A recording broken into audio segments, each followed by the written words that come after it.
Universiteti i Shkodrës Luiq Gurakuqi ka aktualisht partneritet me 15 universitete nga 7 vende të Bashkimit Evropian, ndërkohë që synimi është zgjerimi i mëtejshëm i ndërkombëtarizimit. Në qendër të këtij partneriteti është trajnimi i studentëve, stafit akademik dhe atij administrativ. Ne kemi disa marrëveshje bashkëpunimit me universitete të ndryshme italiane, gjermane, franceze dhe holandeze. Aktualisht ne kemi në 12 studentë të universitetit tonë, të cilët janë duke bërë një semestër në universitetet partnere. Kemi rreth 24 anëtar të stafit tonë që kanë marrë pjesë në këto mobilitete, po ashtu dhe kemi edhe 28 anëtar të stafit akademik dhe administrativ të universitetet partnere që kanë vizituar universitetin tonë. Sipas drejtuesve të sektorit të ndërkombëtarizimit në Universitetin e Shkodrës, në jo pak raste vitet e fundit ka patur edhe hezitime nga ana e studentëve për ndjekjen e trajnimeve në universitetet partnere. Studentët fillimisht hezitojnë të aplikojnë, por në momentin që lëvizin, fillojnë mobilitet dhe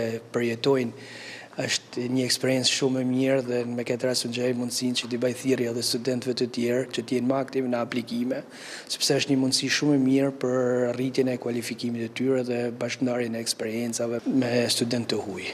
Gjatë 5 viteve të fundit, 115 studentë edhe rreth 100 pedagog nga Universiteti i Shkodrës kanë përfituar nga programet e mobilitetit në partneritet në universitetet e huaja. Ndërkohë 5 studentë dhe 65 anëtar të stafeve nga universitetet europiane kanë zhvilluar studime dhe trajnime në Universitetin e Shkodrës.